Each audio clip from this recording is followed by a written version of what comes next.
And now, it's time for another Dice Tower review with Tom Vasel. Hey folks, I'm Tom Vasel, and today we're taking a look at Among Thieves. There's a fantastic convention that happens every year, Geekway to the West in St. Louis, Missouri. And at this convention is a design contest, and the winner of the design contest gets their game published and handed out to the attendees of this convention the following year from Indie Boards and Cards. And so this is last year's winner, Among Thieves. It was published. This is set in the dystopian universe, which is the universe that they have with coup and resistance and life is terrible and whatever. Here you're a bunch of thieves trying to blackmail different corporations, trying to have honor among thieves, I guess, and money, or neither, or both, or just watch this.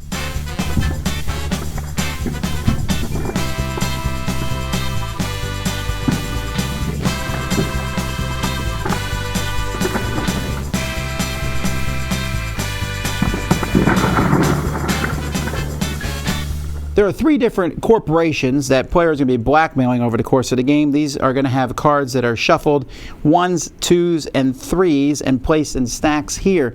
In each of the piles in the 3 stack, there is a game end card that's going to be shuffled in. Each player is going to take a token that matches their corporation and put it on 7 honor. And they're going to take a shield that's going to match their corporation and put it in front of them, as well as take one of these tokens, which looks like it came from Othello, that is white on one side and black on the other. One player is going to be the heist master. It's going to go around the table, and on your turn you're going to pick a certain number of people to join you in the heist. And it depends how many players are in the game, so you'll be choosing 2 to 4. So if like in a 3 to 4 player you'll pick 2 people, and in a 7 to 8 player you'll pick 4. There's no reason not to pick yourself, but you can negotiate with other people whether you will allow, and those people can pay this sort of money here to you. Once you decide who's going on the heist master is going to pick one of these corporations, and whichever one they pick, they're going to put basically this currency here. It's ISK. This currency on the 2 piles that aren't picked, and anytime you pick a pile with currency, you'll get it. But you might want to make one deck go down because you might be looking for one of these specific game end cards. Once you go on that, everyone is going to then decide whether to be honorable or dishonorable on the mission. So let's say 3 people go on the mission and they all pick honorable. Great. What that means is we'll draw 3 cards, 1 for each person who's honorable. We'll turn them over, and the payout for each person is going to be the number here. Everyone is going to get 7 ISK. Great. So that worked out well for everybody. Let's say the opposite happened and everyone picked dishonorable. In this case, everyone gets nothing. And everyone is also going to lose an honor. So let's say red, purple, and orange all did it. They would all lose 1 honor and go to 6 and get nothing. Now, where it gets tricky is if some people are honorable and some people are dishonorable. Let's say one person decided to be dishonorable. Well, first of all, that person would draw 1 card and put it behind their shield. That means nothing, but you'll notice a lot of the cards have H symbols on them. That means honorable, and at the end of the game, you're going to get 1 point for each of these symbols that you have behind your shield. You'll then draw 1 card for each honorable person. So we draw 2 and 3, so this is 5. And so the payout's 5, and the dishonorable person is going to get double that payout. So they're going to get 10. And the honorable players get nothing. However, the honorable players will go up 1 honor, and the dishonorable person would go down 1 honor after that happens.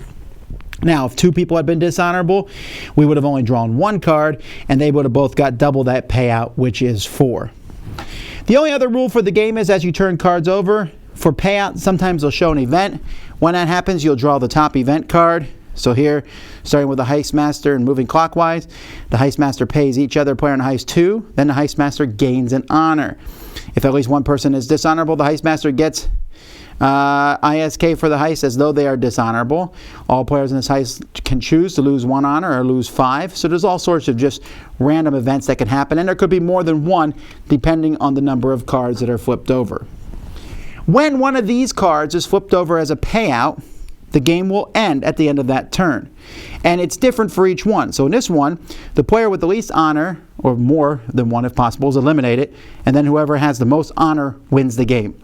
So red is all about honor, period.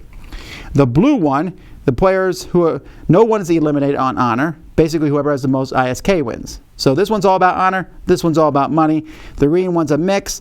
The player with the most and least honor are eliminated, and then whoever has the most money of the players left over wins. If none of these cards shows up, which is possible because a dishonorable person takes a card and puts it behind their shield, it could be a game end card. And so therefore you might just run out one of these piles, and in that case the game is going to end. Very similarly, the person with the lowest honor is eliminated from the game, and then whoever has the most money will win the game. And again, remembering before that happens, everyone will reveal any cards they have behind their shield and get an honor point for each one that's on it. That's it. That's the whole game. I don't mind the ISK tokens. They're very nice. They're useful. They're little, pentagons here, different colors, so that's kind of cool. And the cards are cool.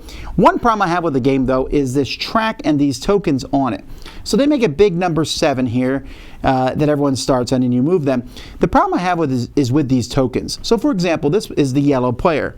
Here's their shield. If their shield is on this side, they're green. That just seemed like kind of an odd thing for that to happen. Same thing with this player. This person has their shield as green and blue. This was the gray player, and their shield is partially pink compared to these tokens. I don't know why they didn't make the shield all in one color. Especially when you're looking at the shield from this direction, it's hard to remember what color you are out there on the board. I know this seems like a small thing, but I ran into this problem quite a bit as players would constantly what color is that person again? Because you can only see part of their shield. Like this person here, for example, is clearly the yellow player, except their token is clearly orange. That's a minor thing. These Othello tokens crack us up. I mean, everyone has seen these before, but they work well. Although it is kind of hard when you're putting them out to reveal. Is it this way, or do you reveal it like this? And okay, not a huge deal. I do like the artwork on the cards and stuff, although this is very similar to the cards in Coup and Resistance, and it's in that same universe. This game is another in a line of those, hey, let's all work together or not type games, and definitely comes down, I've seen these games many, many times before. So what does this one have that's unique and different? And it's kind of that honor system, right? I love the fact that there's 4 different ways the game can end. It's possible for one person to be eliminated honor-wise, or maybe honor doesn't even matter and it's just about money. That's kind of cool and gives you kind of these focal points. Do you want to be honorable or dishonorable? And the system itself. We've seen this before on TV game shows, the whole, if we both put thumbs up, we both split the money. If we both put thumbs down, no one gets anything. If one person puts thumbs up and the other person puts thumbs down, this person gets something good, that person gets nothing. We've seen that before. Here it works in a multiple group, and it's easy to be dishonorable. But at the same time, if you are, maybe people won't invite you on things. The game breaks down for me in 2 parts. One is the negotiation. Negotiation needs to be kind of free-flowing. Negotiation just works. I'm inviting you to come join me, whatever it might be. Why would I pay people to take me on a trip? I just want them to go. The negotiation in this game felt forced, and in every game I played, there was almost no negotiation. There was arguing, please take me, I won't betray you. But there wasn't a whole lot of, I'll give you money to take me, because I didn't want to give. It didn't feel very negotiation game to me. The other bigger problem is, thematically wise, I do not understand the honor of the players. The dishonorable players get a card and put it behind their screen, which could give them honor at the end of the game. And in more than one game, somebody who should have lost because they were dishonorable the whole game managed to pull back up because they got cards that gave them honor and pushed them back over. And I guess there's some reason for it. I know one of the reasons is so that those game end cards may not show up. They can go up behind people's shields. But it just seemed odd. I read the rules a couple times. Like, am I missing something? Honorable players get cards behind their screens? No, dishonorable players do. So it felt like maybe it was a balancing thing to make being dishonorable more, delicious to do. But thematically, it didn't work for me at all. And so that kind of brought the game down. It's an okay game, right? But it's in a very, very crowded field of these kind of who's going to be good, who's going to be bad type games. There's a lot of these games out there, especially in this universe, and this one needs to stand out, and it does stand out in the idea that there's 4 different endings to the game, but then this kind of randomness, and the game doesn't feel as exciting as it does. Now, I mean, there's also the randomness of the cards. Like, I can betray you all, and we flip over the cards, and they're lower numbers. Now, they get higher as they go down. So, for example, here in the red deck, the numbers start off at 3, 1, 3, 2, 1, etc.